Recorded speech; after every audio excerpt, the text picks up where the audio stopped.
Hello, my name is Jacqueline Stanley, and I am a Diamond Ambassador with Plexus Worldwide. And I want to talk to you today about addressing objections. If you have been in this business for any length of time, if you have begun the process of messaging prospects, then you are surely going to or have already encountered objections from the people you've reached out to. So I wanted to share with you some ways that I like to answer to those objections because it's natural. You know, people look at network marketing and they kind of look at us like, well, yeah, that's great that you can do that, but I can't do that. And they have their reasoning why. And, I want to, a lot of people are afraid of objections, but I really love them for a couple of reasons. Number one, they start a real conversation. Number two, it shows that this prospect has some investment enough to be asking you a question or presenting an objection. It also can begin the training process. So when you do get them to sign up and join your team, you've already kind of shown them how to answer an objection like their own. And I just think education is so much fun. I love to educate people on our products, on our company, and let them know what this network marketing business is all about. So don't get defensive. Make sure that when you're answering these objections, you are not going into convincing mode, because that's not what we're here to do. We're here to simply present information to help people make an informed decision, because let's be honest, this isn't for everybody. But there are so many people that are quick to turn it down and quick to present objections, and it is right for them. And all they need is to feel more comfortable and have their questions answered in a manner that allows them to kind of think more clearly about the potential opportunity that's being presented to them. So what I think is a great way to respond to your objections is to answer them with clarifying questions. You're looking to gain more information, more insight into what this person is thinking, what is holding them back, okay? So here's one that we hear a lot. I don't have enough time. So the question that I like to ask is, how much time do you think you need to start building your business? And then stop, let them answer. Whatever their answer is, obviously they feel like they are very busy. One of the things that I have found in my business is the busiest people can be some of the most successful people, because they really have to prioritize their time. They are really good at multitasking and fitting in daily tasks into the nooks and crannies of their day. So, I really talk people through that and let them know, hey, I get it, you're busy. So is everyone else doing this business, and the people doing the best, it seems like, have a lot on their plate. Okay, another objection that I get, finances are tight. I mean, this is a big one. People are nervous. They think that it's going to require a large investment of their money.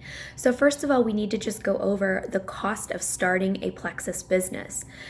We are so fortunate, and sometimes we don't realize the experiences people have had with other companies. And, with Plexus, it's $34.95 for the year, no website fees. That includes your website for the entire year. And your welcome pack is just $99, or you can get a double one for $199. And there's never any pressure to buy any more than that, keep inventory, anything like that. So I think, that's one thing that we need to make very clear with our people.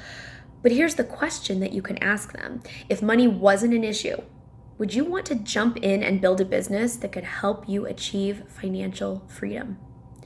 That's a big one. People assume that they kind of put up the walls and think that they're not going to be able to make life-changing money. And if they assume that, then they're right. But if they think that they could do this, if they put in some effort, then they're also right. And we need to paint that picture for them.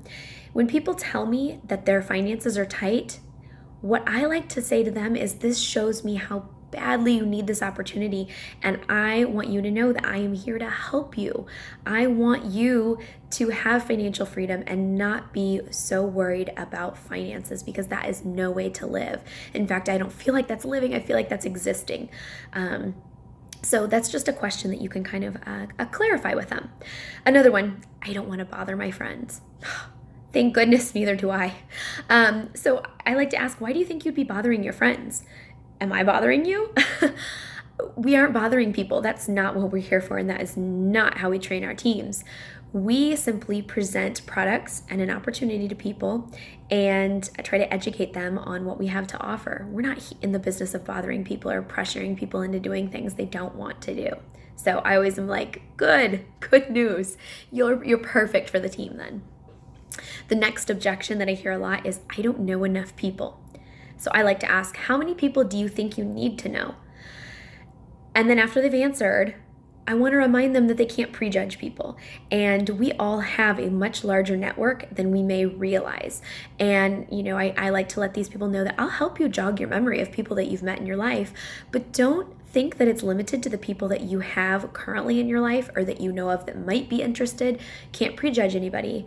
And furthermore, you continue to build your network as you live, as you're out and about. You can meet new people and add them to your network. And even better, it's not limited to that. Your network is also your network's network, okay? So you have connectors out there that can link you to other people. So you can't just look at the amount of people you think you know right now and think that's not enough. There are too many people in this world, and there are too many people in this world that have never heard of Plexus. So that just, it should never be something to hold somebody back. Okay, here's another one. I know this is really common. I'm just not a salesperson, or I'm not good at sales. I like to ask, why do you think you need to be a salesperson? I also remind them, for me, I was trained to be a middle school teacher. So selling things, not something I ever did. I'm totally not a salesperson. This is another one where I'm like, good. We're really not in the business of selling things.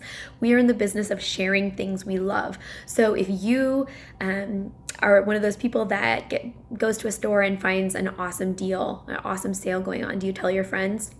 Perfect. That's what we do. Do you go to a great new restaurant and recommend it to your friends? Awesome. Same thing that I do with my products and my opportunity. Here's another objection that I hear. The timing isn't right. So my question is, what would make it the right time? After they answer, I like to say or remind them, the timing is never really perfect for anything. I mean, think about having kids. When is it the perfect time? When do you have enough money, enough time, enough whatever to have children? It's not possible. It's never the perfect time for anything. The perfect time is right now with this business, to jump in now. Okay, and then the last one, and this is the one where it used to make my blood boil and now it makes me laugh.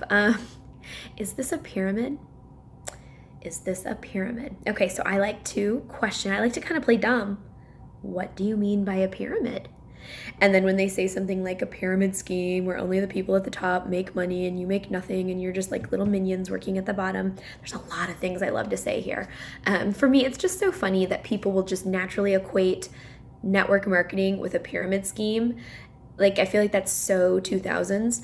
I remind them what it looks like to work for a corporation with the CEO at the top all the way down to the bottom, the minions working at the bottom, essentially, working so hard so that the CEO can bring home the bacon. So I like to remind people after they've answered the question, the pyramid schemes are illegal. That involves not selling a product, which we are very product focused here. Most people that joined Plexus joined because they love the products or they wanted to try the products. So yes, we are very product driven. I like to also share that our compensation plan is so unique in that the people that have signed under you can actually promote over you. So you're rewarded for your efforts. And it's never something where you can, bust your tail and you're doing all this work and you're not going to be compensated. So that's a fun one for me now. Like I said, it used to make me pretty angry, but now I just kind of laugh it off and kind of feel bad for them that they equate those two. The idea of network marketing, telling your friends about something you love, with something illegal like pyramid schemes. Now I want to, that's all I have for the most common objections, but I want you to really think about this. What you're most unsure of is what you're going to get asked the most. So whichever one of these things seems to be popping up repeatedly for you with your potentials, I want you to dig deep and think, why might that be? And think about how you can build your belief in that area. Are you worried about not having time, or your finances are tight, or bothering your friends? That's what you're going to hear the most about. And that's where you need to reach out to your sponsor for help in overcoming the own objections that you have in your head. So I hope that helps, and keep reaching out, guys. We can't just post and pray on post on Facebook and pray that people come to us. We need to go to them. We need to share what we have, because what we have is absolutely amazing. It's transforming lives, both health-wise and financially. So get out there, share with people. Do not be afraid of objections. Remember, it's a great chance for you to get a good conversation going.